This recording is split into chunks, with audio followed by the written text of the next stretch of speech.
দুপুরবেলা আকাশ থাকে একদম নীল, যেন বিশাল একগুচ্ছ ক্যানভাস।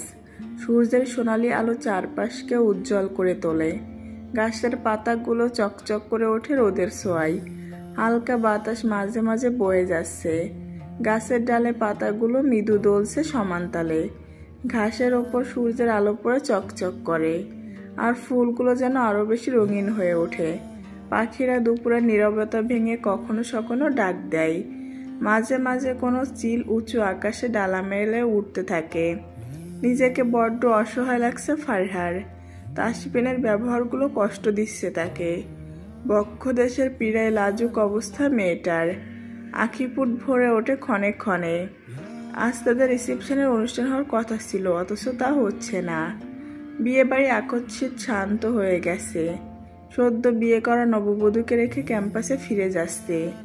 নিঃশ্বাস ভারী হয়ে আসছে ফারহার। কিশোরী মনটা ভেঙে গেল স্বচ্ছ কাঁচের গ্লাসের ন্যায়। টুকরো টুকরো হলো হৃদয়। এ কেমন প্রেম? না না, প্রেম হওয়ার পূর্বেই তো সব কিছু এলোমেলো হয়ে গেল। শুভ্ররাঙা পুরুষটিকে দেখে চমকায় ফারহা। তাসফিন এগিয়ে আসছে, তার প্রতিটি পদক্ষেপ দৃঢ় আত্মবিশ্বাসী।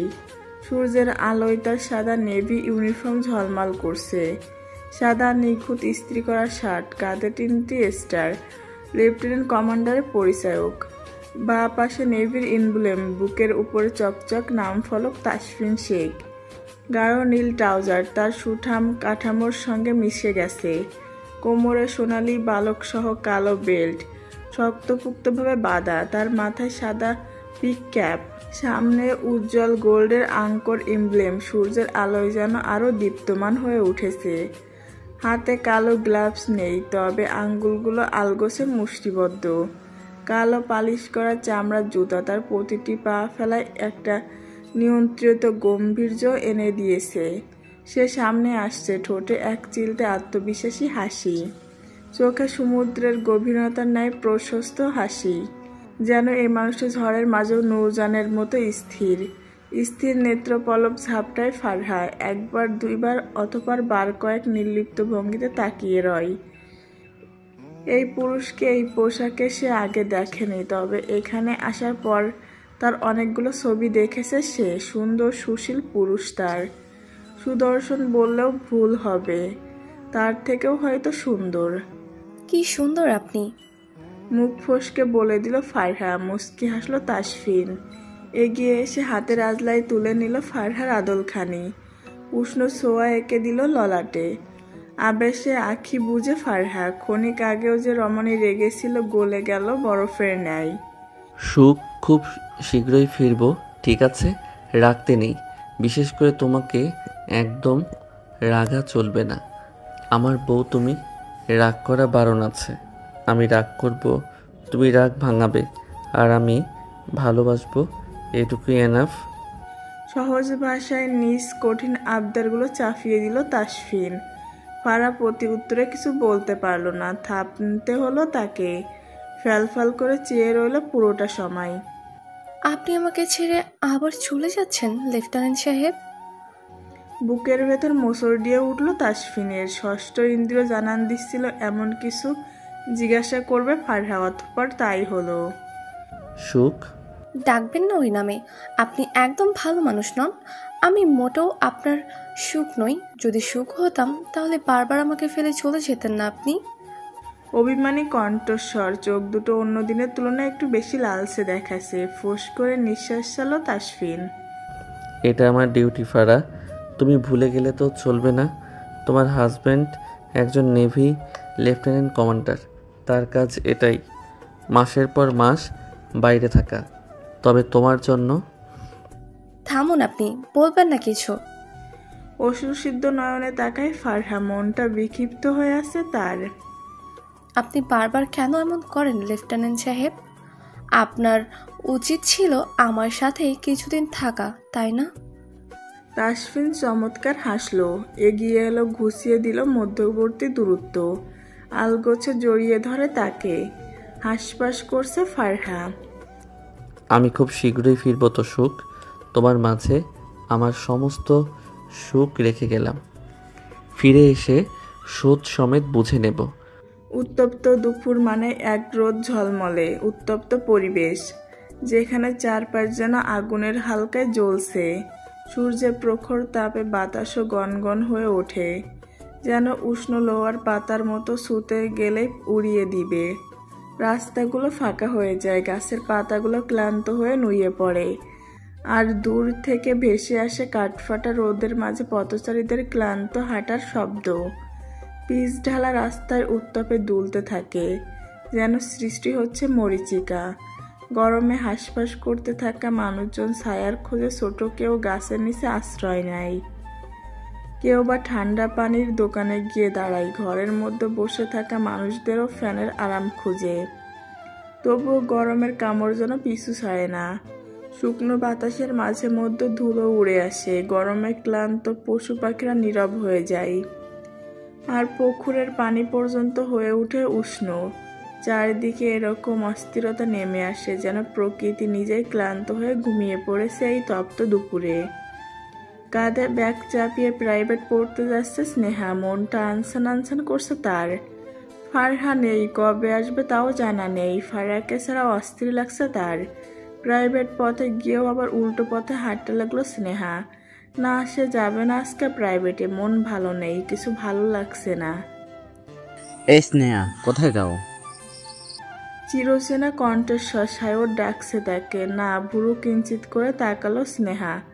এই ব্যাডা আবার তাকে ডাকছে কেন? একসময় তার উপর ক্রাশ ছিল, কিন্তু এখন ভাল লাগে না। কি? চলে যাচ্ছ যে? তো কি করব? খ্যাক করে উঠল স্নেহা। সায়র চমৎকার হাসি উপহার দিয়ে বলল, বলছিলাম যে চলো কফি খেয়ে আসি। শুনলাম কলেজের পিছন দিকে বড় রাস্তার মোড়ে একটা নতুন কফি শপ খুলেছে। তেতে উঠল স্নেহা, খ্যাক করে উঠে বলল, তোমার যাওয়ার হলে তুমি যাও, আমাকে একদম ঢং দেখাতে আসবে না। রাগে তেতে উঠল সায়র।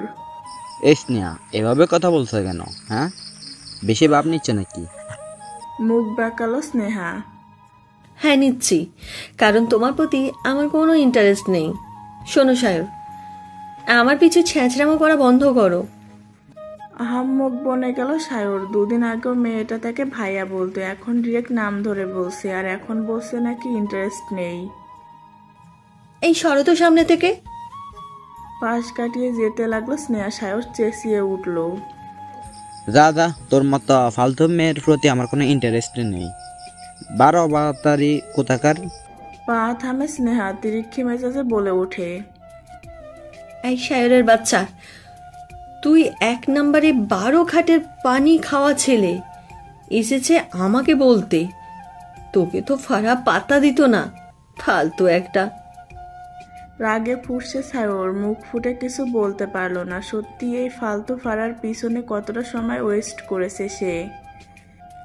এর সেই ক্লাসের আয়ার পিছনে সময় দিলে আজকে ডেটিংয়ে যেতে পারতো। সায়র অপেক্ষা করলো না, চুপচাপ বেরিয়ে গেল। স্নেহা তো সুয়াদ্যকে দেখেই ফিট হয়ে গেছে, একেবারে পাক্কা প্রেমটা করেই ছাড়বে। না না, আর সারাসারি নেই, একেবারে বিয়েই করে ছাড়বে। মেয়েকে বাড়ি দেখতে পেয়ে ভুরু কুঁচকে নিল শাইলা আহমেদ। কিরে স্নেহা, তুই প্রাইভেট যাসনি? কাচুমাচু মুখ করে দাঁড়িয়ে আছে স্নেহা। আসলে মা, আমার না মোটেও ভালো লাগছে না ফারাগে ছাড়া। তপ্ত নিঃশ্বাস ফেললেন শাইলা আহমেদ। এটা কোনো কথা? ফারা তো গিয়েছে শ্বশুর বাড়ি, এখন কি ওর জন্য তুই পড়াশোনা ছেড়ে দিবি? তোকেও কি শ্বশুর বাড়ি পাঠিয়ে দেবো? চোখ দুটো চকচক করে উঠল স্নেহার। সত্যি মা, দেখো, শ্বশুর বাড়ি যেতে আমার আপত্তি নেই, তুমি চাইলে তাড়াতাড়ি ব্যবস্থা করতে পারো। মেয়ের পাকনামো দেখে কান টেনে ধরল শাইলা আহমেদ। চুপচাপ গিয়ে পড়তে বসবি, আমি রবিনকে পাঠাচ্ছি। আশা হতে হলো স্নেহা। শ্বশুরবাড়ি যাওয়ার স্বপ্ন কি চোরাবালিতে হারিয়ে যাবে? নীল সমুদ্রের বিশাল বুকে রাজস্বিক ভঙ্গিতে ভেসে চলেছে এক বিশাল জাহাজ। চারপাশে শুধু জলরাশি, দিগন্তে মিশে গেছে আকাশ আর সমুদ্রের রেখা। শক্তিশালী ইঞ্জিনের মৃদু গর্জন আর পানির সঙ্গে জাহাজের সংঘর্ষ সৃষ্টি করেছে ছলাৎ শব্দ, যেন এক মনোমুগ্ধকর সঙ্গীত বাজিয়ে চলেছে। তরঙ্গ একের পর এক ছুটে আসছে, কখনো ধীর কখনো উত্তাল। সাগরের বুক চিরে এগিয়ে চলা জাহাজের সঙ্গে ঢেউগুলো যেন খেলা করছে। কখনো সামনের অংশে এসে আশ্রে পড়ে সাদা ফেনার ঝাপটা, আবার কখনো পিছনের জলে দোলা মিলিয়ে যায়। জাহাজের ডেকে দাঁড়িয়ে থাকলে অনুভব করা যায় সেই ঝিরিঝিরি বাতাস, নোনা জলকণা মিশে আসে হাওয়ার পরশে। নৌঘাটিতে পৌঁছে গেছে লেফটেন্যান্ট কমান্ডার তাসফিন শেখ। হাতে ফাইলগুলো নিয়ে তার পিছু পিছু আসছে লেফটেন্যান্ট নাইম ইসলাম। কমান্ডার, এই ফাইলগুলো দেখুন, আপনি একবার রিজেক্ট করে দিন। তাসফিন হাত বাড়িয়ে ফাইলগুলো নিতে নিতে এগিয়ে চলেছে প্রতি উত্তরে শোধায়। অস্ত্রগুলো কোথায়? কমান্ডার, সেগুলো নৌঘাটিতেই রয়েছে। আপনি যদি একবার সবটা দেখে নিতেন তাহলে আর্মস ডিল অ্যাটাক বা ন্যাশনাল সিকিউরিটি আইনের অধীনে মামলা হতে পারে। সেইগুলো চোরাচালানের মাল বলতে পারেন। নৌঘাটির ভেতরে নিরাপদ গুদামে সিকিউরিটি স্টোরেজে রাখা হয়। এসব স্থাপনা কঠোর নিরাপত্তা ব্যবস্থার মধ্যে রাখা হয়েছে। দরজা ঠেলে ভেতরে প্রবেশ করলো তাসফিন। অস্ত্রগুলো সুরক্ষিতভাবে রাখা হয়েছে। আপাতত এগুলো হস্তান্তর করতে হবে। দুজন মানবকে ধরা হয়েছে। নিস্তব্ধ রাত, যখন চাঁদের আলো মেঘের আড়ালে লুকিয়ে থাকে, তখন আশেপাশে শুধু গভীর অন্ধকার। সারা পৃথিবী যেন নিস্তব্ধ। এক মুহূর্তের জন্যও কোনো শব্দ নেই। বাতাসও একপাশে থেমে গেছে, যেন কোনো শব্দ নেই। রাতের শীতলতা সমস্ত জায়গায় ছড়িয়ে পড়েছে। তার মধ্যে এক অদ্ভুত শান্তি, যেন কিছুই ঘটছে না, অথচ কিছু একটা চলছে, একটা অবর্ণীয় গতি, একান্ত নীরবতা। গাছগুলোর ডালপালা একে অপরের দিকে ঝুঁকে পড়েছে, যেন বাতাসের অপেক্ষায়। কোনো পাখির ডাকও শোনা যাচ্ছে না। শুধুমাত্র দূরের নদীর কলকল শব্দটিই যেন জীবন টানে এই নীরবতার মধ্যে। বাতাসে এক ধরনের নীরবতা মিশে গেছে, যেন প্রকৃতি নিজেও কোনো কিছু বলার অপেক্ষায় আছে। অন্ধকার কক্ষে এক কোণে বসে আছে এক মেয়ে ফারহা। তার চোখে বিষাদের ছায়া, মনে যেন কোনো গভীর দুঃখ। একা নিঃসঙ্গ অনুভব করছে সেই মুহূর্তে তীব্র শূন্যতা। কক্ষের দেওয়ালগুলো যেন তার একাকিত্বের সাক্ষী হয়ে দাঁড়িয়ে রয়েছে। কোনো শব্দ নেই, কেবল তার হৃদয়ের আওয়াজ, যার প্রতিটা ধ্বনি যেন আরও এক পলক বিষাদ যোগ করছে। চুপচাপ জানলার কাছে বসে আছে ফারহা। এটা অন্যায়, অবিচার হচ্ছে তার সহিত। এভাবে একা ফেলে চলে গেল। বিকেলের দিকে আরিফ আহমেদ কল করেছিল তাকে। মেয়েটা নিজেকে সংযত করে বছর ভদ্রভাবেই কথা বলেছে। তাসফিনের কথা জানতে চাইলে খুব সূক্ষ্মভাবে প্রসঙ্গ পাল্টাতে। কেউ জানতেই পারল না ফারার মনের খবরটুকু। কেউ বুঝতে চাইল না তাকে। চাপা অভিমান তৈরি হয় তাসফিনের প্রতি। দরজায় টোকা পড়তে সেদিক পানে দৃষ্টি ফেলল ফারহা। আলকোচে জানলার কাছ থেকে উঠে গিয়ে দরজাটা খুলে দিল।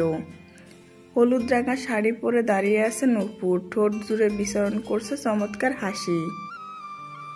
আপু তুমি? এখানে আসার পর নূপুরকে আপনি আজ্ঞে করে চলছিল ফারহা, অথচ নূপুর কি সুন্দর তাকে ছোট বোনের মতো আগলে নিয়েছে।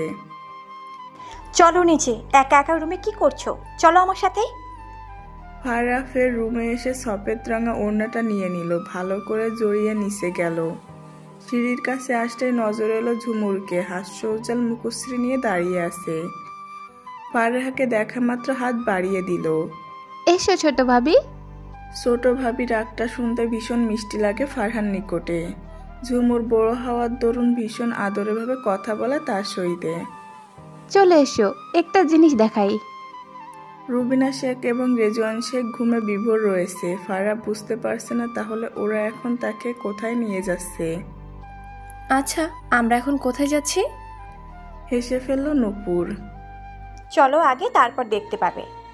ফারহাকে নিয়ে করিডোরের পাশ দিয়ে বন্ধ ঘরে গেল নূপুর এবং ঝুমুর দুজনেই।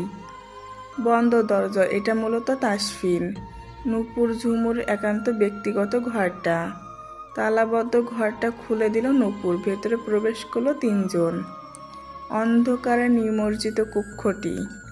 ঝুমুর এগিয়ে গিয়ে আলো জ্বালিয়ে দিল। চোখ ধাঁধালো সুন্দর ঘরটা। অবাক নেত্রে চেয়ে রইল ফারহা। কক্ষ জুড়ে বিচরণ করছে শৈশবের স্মৃতিগুলো। একপাশে কাঠের তৈরি ছোট কাচের তৈরি আলমারিতে একের পর এক মেডেল রাখা। সব কিছু তাসফিনের নামে, কৈশোরের দারুণ দারুণ ছবি, অপর পাশে নূপুর এবং ঝুমুরের প্রাপ্তিগুলো। ফারহা এগিয়ে গিয়ে ছুঁয়ে দিল সব কিছু। এগুলো সব আমাদের ছোট্টবেলার স্মৃতি। ভাবলাম তুমি যখন এসেছো তোমাকে দেখাই। ফারহা চরম আশ্চর্যিত হয়ে সবটা দেখলো, অবাক নেত্রে বিস্ময় নিয়ে শোধায়, তোমাদের ভাইয়া তো দারুণ ব্রিলিয়েন্ট ছিল আপু। ঝুমুর হেসে ফেলল, সম্মতি প্রকাশ করে বলল, হ্যাঁ ভাইয়া, খুব ব্রিলিয়েন্ট বা ব্রাইট স্টুডেন্ট বলতে পারো। মুখখানি চুপসে আমসি হয়ে গেল ফারহার। এত ব্রিলিয়ান্ট মানুষের বউ নাকি ফেলটুস কুমারী ফারহা? ছে, এটা মানা যায় না। আচ্ছা বাই এনি চান্স কখনো যদি কোথাও কেউ জিজ্ঞাসা করে আপনার স্ত্রী স্টুডেন্ট লাইফে কেমন রেজাল্ট করতো, তখন তাসফিন কি বলবে?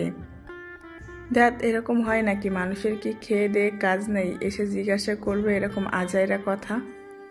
নিজ ভাবনায় মগ্ন ফারহা। কি আজাইরা ভাবনা তার? এখন তো উচিত তার মুখ ঝামটা দিয়ে চুপচাপ ঘুমিয়ে পড়া। তাসফিন আসুক একবার, ফেলে যাওয়ার বদলে শোধে আসলে তুলে নেবে। রাগে দুঃখে গজগজ করতে করতে রুমে গেল ফারহা। টেবিলের উপর সাদা কাগজের টুকরো দেখে অবাক হলো। কাগজ খুলতেই দেখতে পেল স্পষ্টভাবে লেখা, ফিরে এসে সব অভিমান ভাঙিয়ে দেব। আপনার তুলার মতো শরীরের ইঞ্চি ইঞ্চিতে চুমু খাবো। লজ্জায় হা হয়ে গেল ফারহা। এই লোকটা এত ঠোঁট কাটা, কিভাবে বলছে রে? চিন্তিত হলো ফারহা। বারবার শুকনো ঢোক গিয়েছে সে। আগে তো এমন করেনি। এই লেফটেন্যান্ট সাহেবের কি একটু লজ্জা নেই? একটা মিষ্টি সকাল মানেই যেন স্নিগ্ধতা আর প্রশান্তির ছোঁয়া। ভোরের নরম আলো ধীরে ধীরে চারপাশে ছড়িয়ে পড়ে। গাছের পাতাগুলো শিশির বিন্দু চিকচিক করে ওঠে। হালকা বাতাস শরীর ছুঁয়ে যায়, সঙ্গে নিয়ে আসে ফুলের মধুর গন্ধ। পাখিরা মিষ্টি সুরে ডাকতে থাকে, যেন এক অদৃশ্য সঙ্গীত বয়ে নিয়ে আসে। সকালের রোদের কোমল পরশ গায়ে লাগলে মনের তীব্র অনুভূতিগুলো মস্তিষ্কে ভয়াবহভাবে জেঁকে বসে। এক কাপ ধোয়া ওঠা চায়ের কাপে চুমুক দিতে দিতে বারান্দায় থাকার মজাই আলাদা। চারপাশের প্রকৃতি তখন একদম শান্ত। মনে হয় যেন পৃথিবী একটু ধীরে হয়ে গেছে।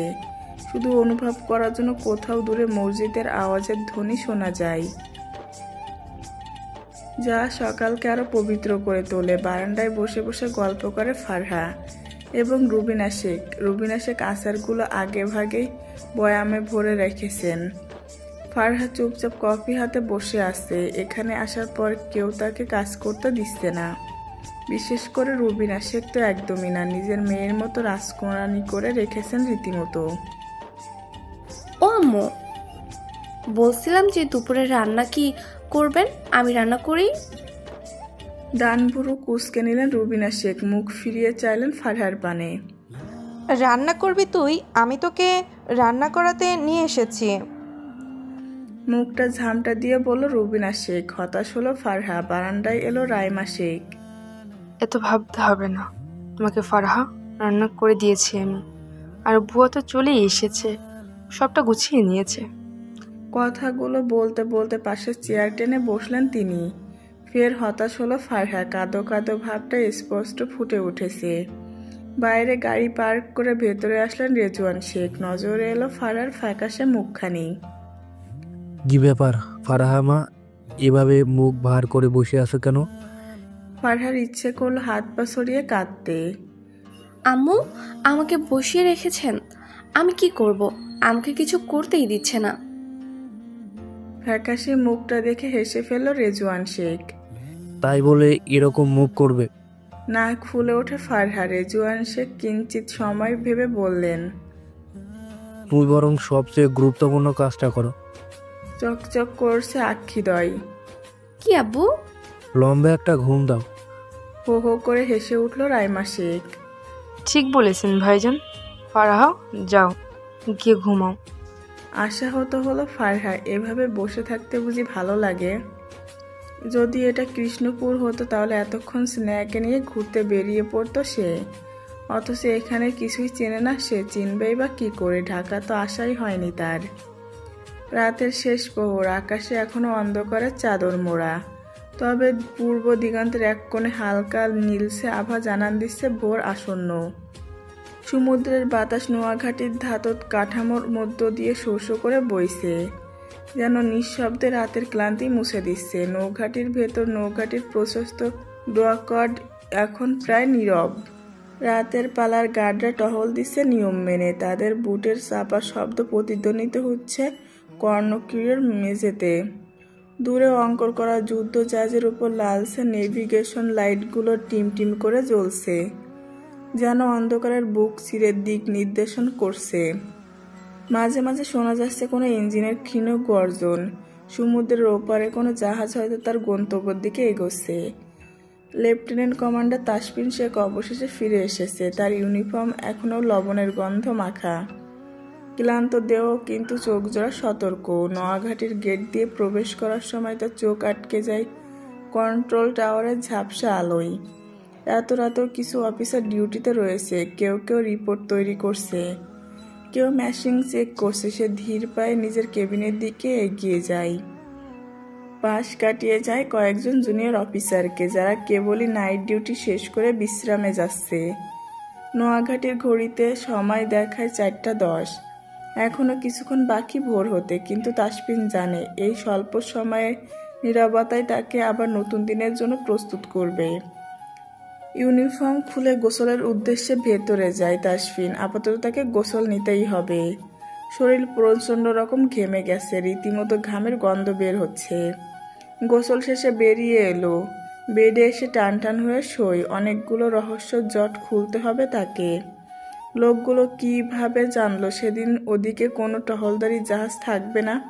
এতটাই সহজ কি সবটা জানা? তবে কি সর্ষের মধ্যে ভূত লুকিয়ে আছে? না, খুব শীঘ্র এসব কিছু সমাধান খুঁজতে হবে। অবৈধ অস্ত্রগুলো সঠিক স্থানে পাঠিয়ে দেওয়া হয়েছে। তাসফিনকে সেদিন রাতে কৃষ্ণপুরে কে গুলি করেছিল তার হদিশ পাওয়া গিয়েছে। বর্তমানে চট্টগ্রামে লুকিয়ে বসে আছে সে, রাবজাল নামক এক অপরাধী। তাসফিন ইতিমধ্যে তার কিছু লোকজন পাঠিয়েছে যাতে তাকে ধরা যায়। কতদিন লুকিয়ে থাকবে সে? কখনো না কখনো তো ধরা দিতেই হবে তাকে।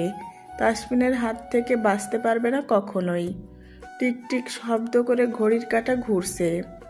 ফোনটা হাতে তুলে নিল তাসফিন। সময় 4:30 সুই। এই মুহূর্তে প্রিয় বউটাকে কি ফোন করা উচিত হবে? পুরুষ মন মানতে নারাজ। একটুখানি কথা বলা প্রয়োজন আছে। ঘুটঘুটে অন্ধকারে ডুবে আছে কক্ষটি। বিছানায় গুটিসুটি হয়ে শুয়ে আছে ফারহা, গায়ে পাতলা কাঁথা মুড়ি দেওয়া। ফোনের বিপ বিপ শব্দটি তীব্রভাবে কর্ণকুর হওয়া মাত্র নড়ে চড়ে বসলো ফারহা। চোখ ভর্তি ঘুম। এই অসময়ে কে তার শান্তির ঘুমটুকু নষ্ট করতে উদ্যত হলো? ফোন হাতে নেওয়া মাত্র বুকের বাদিতে ধুকপুক শব্দটি প্রগাঢ় হচ্ছে।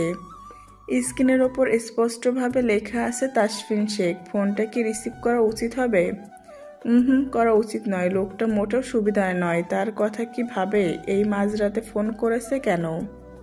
হ্যালো। বেদ্যব মাইয়া, সালাম কই? থতমত খেয়ে গেল ফারহা, ছোট্ট করে বলল, আসসালামু আলাইকুম। ওয়ালাইকুম আসসালাম। আপনার লজ্জা করে না আমাকে ফোন করেছেন? হুশ, চিৎকার কম, না হলে ফিরে এসে গলা টিপে দেব। শীতল হুমকিতে দমে গেল ফারহা। অপর প্রান্তে লোকটা নিঃশব্দে হাসছে। মিসেস শেখ, হাত চেক করুন। মিসেস শেখ খুব আদরে একটা ডাক। তাহার নিকটে এসে এমন আদরে ডাক শুনলে গলে যায় ফারহা। নিজের হাত দুটো চেক করতে লাগলো ফারহা। আবিষ্কার করলো দুটো সুন্দর বালা। চমকে ওঠে ফারহা। সেদিন সকালে উঠে হাতে এগুলো দেখেছিল। সে ভেবেছিল হয়তো রুবিনা শেখ দিয়েছে। পছন্দ হয়েছে মিসেস শেখ? আপনি নিতান্তই অসভ্য লেফটেন্যান্ট সাহেব। অনুমতি ব্যতীত আমার হাত ধরেছিলেন। বিরক্ত হলো তাসফিন, ক্ষিপ্ত মেজাজে বলে, চিৎকার পছন্দ নয় মোটেও, আস্তে কথা বলো। মুখখানি চোপসে গেল ফারহার। ফের গম্ভীর স্বরে বলল তাসফিন, আমার উপর রাগ করা তোমার জন্য বারণ আছে সুখ। রাগ করতে পারবে না তুমি, সে যতই অন্যায় করি, কারণ স্রষ্টা আমার সব সুখ তোমার মাঝে দিয়ে দিয়েছে। মিসেস শেখ চিৎকার করে কথা বললে কণ্ঠনালীতে কামড় দেব। চমকে ওঠে ফারহা। আচ্ছা, এখন তো সে দূরে আছে, তাহলে একটু বকলে কি কিছু করতে পারবে? যেই ভাবনা সেই কাজ। রাগিনী হয়ে চট করে বলল, আপনি না ভীষণ খারাপ কমান্ডার। সামনে থাকলে আপনাকে এক ঘুষি দিয়ে নাক ফাটিয়ে দিতাম। ফিসেল হাসলো তাসফিন। কি বলবে এই মেয়েকে? উফ, এতটা বাচ্চামো কি তার করা উচিত? তাসফিন যে অন্যরকম কিছু অনুভব করছে। হাত আস্ত থাকবে তো ম্যাডাম? দেখা গেল আপনার হাত থেকে শুরু করে আস্তে আস্তে উপরের দিকে উঠে এলাম। দম বন্ধ হয়ে আসার উপক্রম ফারহার। কাকে দেখছে সে? ইস্কি লুচু তার স্বামী। বেমালুম ভুলে গেছে লোকটাকে টাইট দিতে গিয়ে নিজেই বেফাসে পড়ে যায়। আকাশটা ঘন কালো, যেন এক অদৃশ্য চাদরে ঢাকা পড়ে গেছে সবকিছু। চারপাশ নিস্তব্ধ, শুধু দূর থেকে ভেসে আসা ঝিঝি পোকার শব্দ যেন রাতের সঙ্গীত হয়ে বাসছে। চাঁদ নেই, তারা লুকিয়ে আছে মেঘের আড়ালে। আর বাতাসে ভাসছে এক অদ্ভুত শূন্যতা। হালকা শীতল বাতাস গায়ে এসে লাগছে, এক অদ্ভুত স্নিগ্ধতা এনে দিচ্ছে মন জুড়ে। রাস্তার বাতিগুলো টিম টিম করে জ্বলছে, যেন ক্লান্ত চোখে রাতের নিস্তব্ধতা দেখছে। দূরের কোনো বাড়ির জানালা দিয়ে ক্ষীণ আলো বেরিয়ে আসছে, কিন্তু তার চারপাশে অন্ধকার এত গভীর যে সেই আলো যেন হেরে যাচ্ছে। জানালার কাছে চুপটি করে বসলো ফারহা।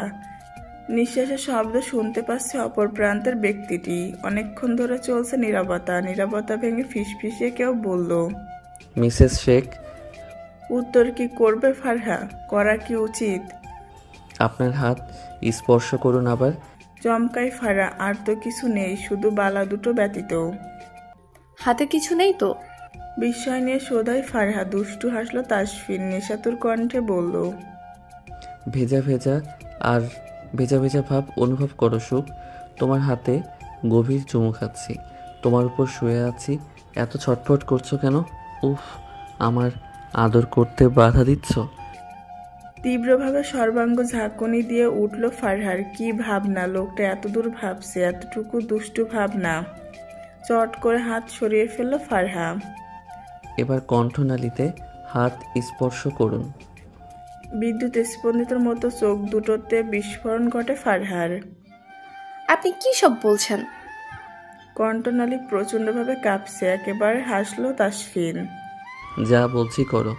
কম্পিত হচ্ছে কবুতরি পল্লব। কিছু নেই তো। টান টান হয়ে বিছানায় শুয়ে পড়ে তাসফিন। অনুভূতি অন্যরকম।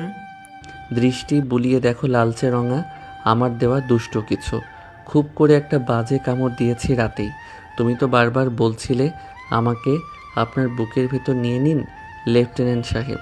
আমি পারছি না দূরে থাকতে। আরও কত কি। আর সবচেয়ে আশ্চর্যজনক কথা হচ্ছে তোমার। ইস!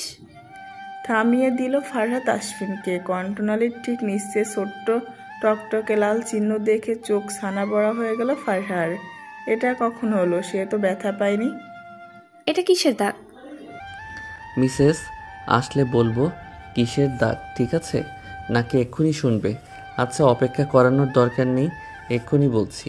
রাতে তোমার ওড়না ছিল আমার হাতে, আর আমার ঠোঁট ছিল তোমার গলায়।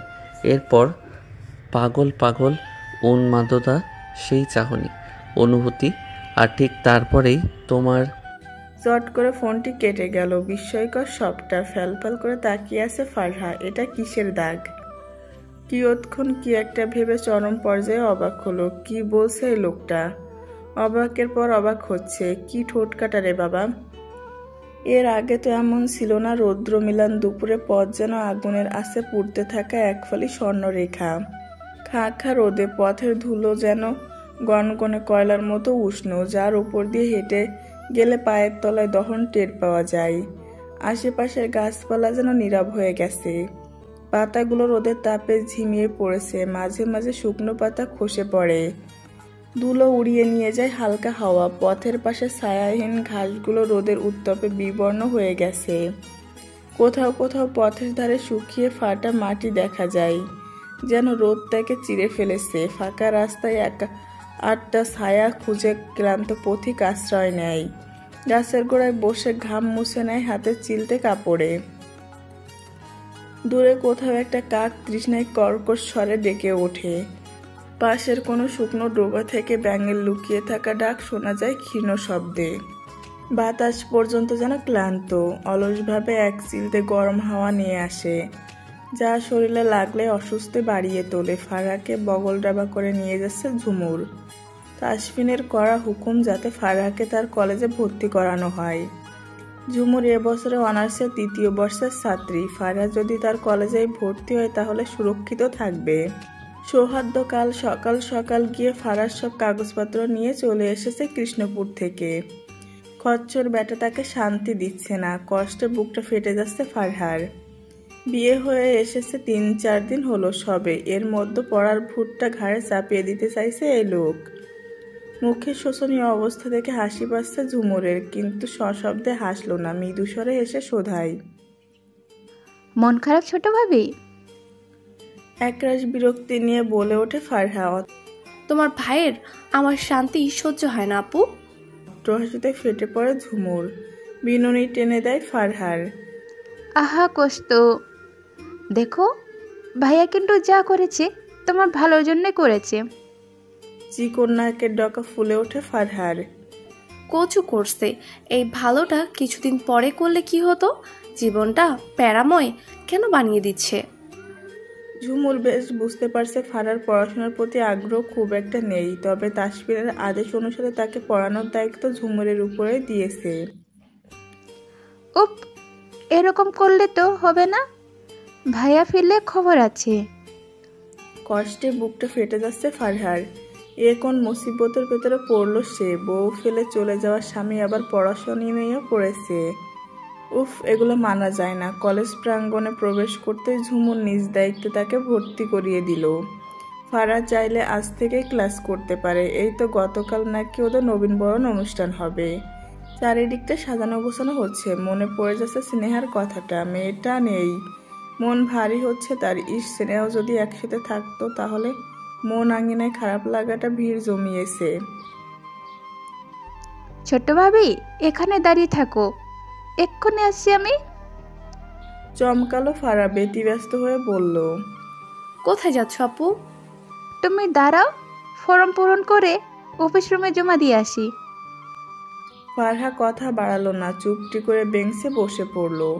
ঝুমুর হাতের ফর্ম নিয়ে এগিয়ে গেল অফিস রুমের দিকে। Hello beautiful lady. পুরুষালী কণ্ঠস্বরে ঘাবড়ে গেল ফারহা, চোখিতে দৃষ্টি ঘুরিয়ে সেদিকে পানে চাইল। হলুদ রঙা টি-শার্ট জড়িয়ে এক পুরুষ কাঁধে ব্যাগ নিয়ে দাঁড়িয়ে আছে। দেখেই বোঝা যাচ্ছে ফারহার থেকে বয়সে অনেকটাই বড়। আমাকে বলেছেন? খানিকটা অস্বস্তি নিয়ে শোধায় ফারহা। প্রতি উত্তরে চমৎকার হাসি উপহার দিল সেই অচেনা পুরুষ। জি, এখানে তুমি ছাড়া তো আর কাউকে দেখছি না। আকস্মাৎ তুমি সম্বোধনটা মোটেও পছন্দ হলো না ফারহার। ঠিক আছে বুঝলাম, তবে আপনি কি আমার পরিচিত?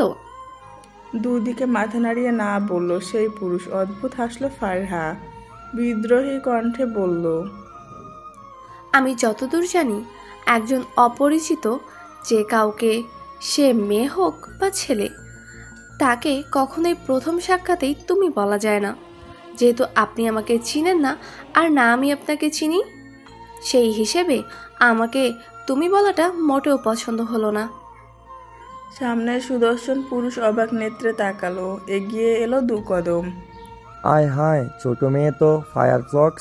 কপালে কিঞ্চিত ভাঁজ পড়ল ফারহার। বাই দ্য ওয়ে, আমি আদ্র, তুমি? থ্যাঙ্কস, বাট আমি আমার নাম বলতে ইচ্ছুক নই। হাতের ব্যাগটা তুলে অফিস রুমের দিকে এগোতে লাগলো ফারহা। পেছনে দাঁড়ালো আদ্র, বলে ওঠে, হেই লিসেন, তুমি এখানেই পড়ছো? তাহলে আবার দেখা হবে। অদ্ভুত বিহেভিয়ারগুলো ভীষণ বিরক্তকর লাগছে ফারহার নিকটে। গায়ে পড়া মানুষগুলো মোটেও পছন্দ নয় তার। দেখছে কথা বলতে চায় না, তারপরেও জোর করে কথা বলতে এসেছে যত সব। বিষণ্ণ বিকাল, আকাশে সূর্যের আলো ফিকে হয়ে আসছে। চারপাশে যেন এক ধরনের ম্লান সোনালি আভা ছড়িয়ে পড়েছে। বাতাসের স্পর্শে আছে ক্লান্তির ছোঁয়া। গাছের পাতাগুলো নরম বাতাসে ধীরে ধীরে দুলছে। একাকী রাস্তা ধরে হেঁটে চলা কেউ মাথা নিচু করে, হয়তো পুরনো কোনো স্মৃতির ভেতর ডুবে আছে।